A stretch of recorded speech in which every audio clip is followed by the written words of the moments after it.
애초에 완벽하게 공정하고 공평한 세상은 어디에도 없습니다. 그냥 출발선이 조금씩 다를 뿐이지 별거 없다고 생각을 해야 합니다. 여러분, 분명 어딘가엔 분명히 내 길이 있고 내 운이 있습니다.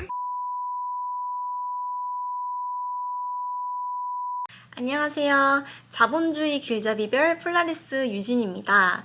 오늘은 조금은 불편한 영상 그 마지막 세 번째 시간인데요. 공평지수와 5대95 시간입니다. 조금은 불편한 영상 시리즈 마지막 편.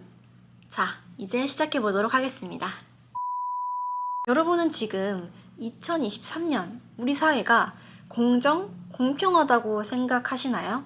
결론부터 얘기하자면 지금 우리가 살고 있는 이 시대는 단군 이래로 단언코 상대적으로 가장 공평하고 공정한 시대입니다. 벌써 막 뭐가 날라오는 것 같지만 사실이지 않나요? 저는 너무나도 분명한 팩트라고 생각을 합니다. 우리 조상들이 이 나무에서 내려온 이래로 이렇게 가장 공평한 시대가 있었을까요? 제가 배운 짧은 역사의 기초로 말을 해봐도 과거에 비해 지금은 어느 그 시대보다 상당한 수준으로 공정한 시대라고 감히 생각이 됩니다. 여러분, 애초에 완벽하게 공정하고 공평한 세상은 어디에도 없습니다. 아니, 절대 불가능합니다. 아닌가요? 다만 우리는 좀 더 공정한 세상으로 조금씩 좀 수렴해 가고 있을 뿐 100% 공정한 세상을 꿈꾸는 건 시간 낭비 또 넌센스라고 생각을 합니다. 지난 시절 수많은 선배님들의 그 고귀한 희생과 또 노력으로 우리가 좀 더 공정한 세상에서 살고 있고 또 계속해서 한 발 한 발 조금씩 더 나아가는 것이지 100% 공평한 세상은 절대 오지 않습니다. 아니, 절대로 불가능합니다. 어렸을 때부터 좀 반복해서 들었던 것 같아요. 모든 사람들은 다 그 출발점이 다르다. 이걸 반칙이라고 생각해서 뭐 불평이나 불만만 하고 또 원망한다면 그건 너만 손해다. 그냥 그 자체를 받아들이고 또 주어진 조건을 인정을 하고 부족한 부분을 보충해 가면서 자기만의 강점을 찾아 최대한 활용하는 법을 길러라. 생각해보면 참 고마우신 말씀이었던 것 같습니다. 때문인지 제 성격 자체가 이렇게 지극히 현실적인 캐릭터로 만들어진 것 같고요. 자, 그래서 만들어봤습니다. 이름하여 폴라리스 공평지수. 시간이 지남에 따라 우리 사회는 조금씩 더 공평한 세상으로 나아가겠지만 애초에 완벽한 공평한 세상은 불가능할 겁니다. 점점 더 공정한 세상으로 수렴해 가겠지만 100%에는 도달할 수가 없고 시점상 오늘이 어제보단 분명 공정하다는 의미에서 만들어 봤습니다. 뭐 별건 아니고요. 그냥 가벼운 마음으로 봐주시면 좋을 것 같아요. 중요한 건 이겁니다. 불공정에 대한 불평, 불만은 아무런 의미가 없을 뿐더러 마음에 부정적인 에너지만 쌓이게 한다는 게 문제라고 할 수 있죠. 그럼 출발조차 못하게 되고 시간 낭비만 되고 나도 모르게 탓만 하기 시작합니다. 부모 탓, 시대 탓, 나라 탓. 결국 자기 합리화의 길로 빠져들게 되죠. 왜? 그래야 내 마음이 편하게 위로가 되니까. 이건 내 잘못이 아니야 라고요. 물론입니다. 이건 누구의 탓도 아니고 누구의 잘못도 아니에요. 그냥 출발선이 조금씩 다를 뿐이지 별거 없다고 생각을 해야 합니다. 그런데 중요한 건 우리 인생이 100m 경주는 아니잖아요. 100km 이상을 가야 하는 정말 장거리 게임입니다. 앞으로 바이오 또 생명공학의 비약적인 발전으로 보다 더 긴 삶을 살아가야 할 수도 있어요. 그냥 쿨하게 인정하고 출발하는 게 현명한 선택이라고 생각을 합니다.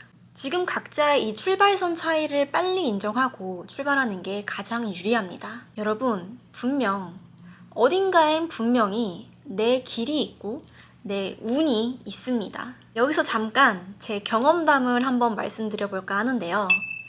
저는 그냥 평범한 집의 외동딸입니다. 똑똑하지도 또 머리가 좋지는 않지만 저도 진로에 대한 고민이 있었어요. 어떤 직업을 가져야 할까? 무슨 일을 하면서 살아야 내가 행복하게 살 수 있을까? 좀 막연했어요. 하지만 우선 현실적인 제가 세운 그 판단의 전제 조건은 다음 세 가지였습니다. 첫째, 인생은 한 번뿐, 절대 한 번뿐이다. 둘째, 직업은 오직 세 가지뿐이다. 회사원, 공무원, 장사꾼. 셋째, 어차피 이 세상은 5대 95다. 정말 똑똑한 5%와 그저 지극히 평범한 95%. 어차피 인생은 한 번뿐인데, 그리고 나는 5%가 아닌 거는 당연하고 그저 평범한 95%거든요.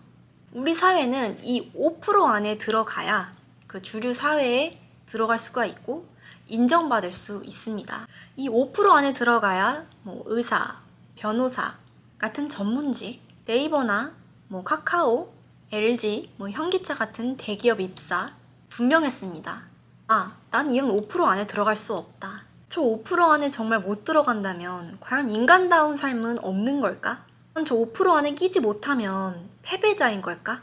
행복은 없는 걸까? 근데 나는 정말 확실하게 평범한 95%잖아. 나한텐 어떠한 그런 비범함도 없고 머리도 그닥 좋지도 않고. 그래, 현실적으로 한번 판단을 해보자. 주어진 조건 하에서 현실적이고 실용적인 결정을 해보자 였습니다. 그럼 의사, 변호사는 꿈도 꾸지 말고 회사원을 포기하자. 회사원이 되기까지 들어가는 그 리소스. 그럼 간단합니다. 수능만 포기하면 선택지를 줄일 수 있죠. 너무 극단적인가요? 아니요. 너무나도 현실적이고 또 실용적이지 않나요? 허세 없고 낭비 없고 정말 명쾌하지 않나요? 줄 세우기인 수능만 포기하고 선택지를 줄일 수 있다면 그럼 회사원만 포기하면 되는 단순한 결론이 나옵니다. 요즘 대학을 지식 습득과 학문 연구로 가는 사람들이 과연 얼마나 될까요? 현실적으로 좋은 직장, 또 좋은 회사에 들어가기 위해 대학에 가는 거 아닌가 싶어요. 대부분은. 간단합니다. 회사원의 길만 포기하면 정말 심플해집니다. 요즘은 입사 동시에 퇴사도 고려한다고 하더라고요. 3전 그 대졸 초봉이 300에서 400 정도? 그리고 올라가면 올라갈수록 자리는 줄어드는 게임 아닌가요? 사원은 1000명인데 부장은 10명인 정도? 좋은 회사에 들어가신 분들 결국에 나중에는 이 자영업 시장으로 들어오는 거 아닌가요? 아직 두 가지 길이 남았습니다. 공무원과 장사꾼. 수능을 포기하고 공무원 시험 준비를 해서 남들보다 더 빠르게 도전하는 건 어떨까요? 이 인생이 끝난 게 아니라 선택지를 줄이고 현실적인 확률을 높인 건 아닐까요? 5%는 5%의 길이 있겠지만 95%도 나름의 분명 길이 있습니다. 95%가 이 5% 흉내를 내려고 또 불안하니까, 아니면 부모님의 대리만족 때문에 이 5%의 길을 가려고 수십조의 그 사교육비를 쓰면서 희망 고문할 필요가 있을까요? 결국 이 문제는 노인 빈곤, 저출산, 인구 감소 문제까지 가게 됩니다. 어쩌다가 이렇게 거대 담론까지. 너무 갔네요. 죄송합니다. 그냥 제 세계관으로는 이게 너무 비합리적이어서 제가 좀 흥분한 듯 하네요. 다시 원위치로 돌아와서 그냥 심플하게 이 5대 95만 인정하면 됩니다. 이 95%도 정말 많은 길이 있습니다. 선배님들은 예전 생각만 하셔서 좀 부정적으로 보실 수도 있겠지만 아닙니다. 세상은 너무나도 빠르게 변화하고 있어요. 당연했던 진리도 세상이 바뀌면 바뀔수록 더 이상 진리가 아니게 됩니다. 예전에는 수금지화 목토천의 명이었잖아요. 하지만 지금은 수금지화 목토천해입니다. 명이 탈락됐죠. 예전의 방식이 지금 다 맞는 게 아닙니다. 심지어 제가 존경하는 세인우 선생님의 말씀도 그중 일부는 시대의 변화를 이길 수 없습니다. 하지만 여러분, 한 가지, 이 냉혹하고 차가운 자본주의 현실에서 누구에게나 모두에게 예외 없이 공평한 게 딱 한 가지가 있습니다. 그게 뭔지 아시나요, 여러분? 신세계의 정용진 님도, 테슬라의 머스크 님도, 저 폴라리스 유진도, 그리고 여러분도 모두에게 절대적이게 공평한 한 가지, 그 한 가지가 있습니다. 그건 바로 시간인데요. 물론 부자들은 그 시간마저도 돈을 주고 살 수 있겠죠. 누군가를 돈을 주고 고용해서 내가 할 일을 대신하게 하면 됩니다. 하지만 그 절대적인 시간은 누구에게나 공평하죠. 자, 그럼 더 명확해졌습니다. 우리 95%가 생존할 수 있는 방법. 불평, 불만을 멈추고 현실을 직시하고 냉정한 판단을 빠르게 내린 후 좀 더 빠르게 출발해서 각자의 플로우를 아끼고 절약하고 모으고 스택해서 작지만 이 축적된 자본이 일을 할 수 있도록 하면 이 자본주의 시스템에서 이 자본주의 경기장에서 생존할 수 있다. 이게 제 결론입니다. 좀 아름답지는 않지만 이게 제 결론이네요. 시간을 내 편으로 만드는 생존 전략. 이게 제 결론입니다. 플로우는 정해진 길이 따로 있는 게 아닙니다. 저는 분명 추천드리지 않았지만 저처럼 온라인 쇼핑몰을 운영해서 플로우를 얻을 수 있고요. 수능을 빨리 포기하고 공무원 시험을 준비해서 빨리 공무원이 되어 출발하는 것도 대안이 될 수 있죠. 서비스 관련 상품을 스마트 스토어에서 판매할 수도 있고요. 중소기업에 취업해서 작지만 급여를 모아 실행할 수도 있고 방법은 얼마든지 있다고 생각을 합니다. 돈은 버는 것보다 어떻게 관리해서 쌓아가느냐가 관건입니다. 빨리 시작하면 그만큼 더 수월하겠죠. 결국 빠른 결심과 실행이 가장 중요합니다. 그렇게 내 자신이 생존해가는 방법을 터득하면 놀라운 속도로 진화해가는 자신을 발견하게 됩니다. 그건 제가 감히 약속드릴 수 있습니다.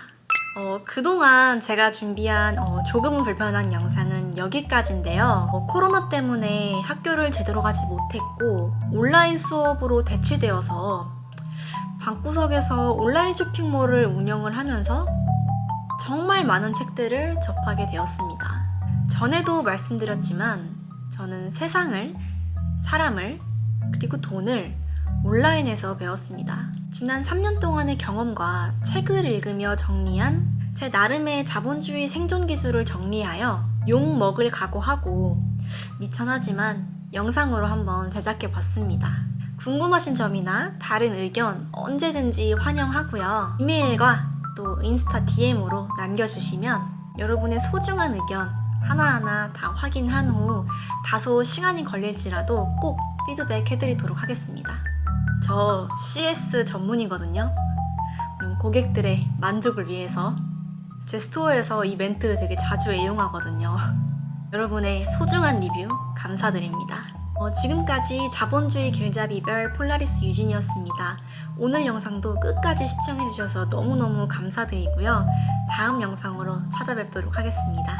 오늘도 파이팅하고 또 즐거운 하루 보내세요. 다음에 만나요. 안녕!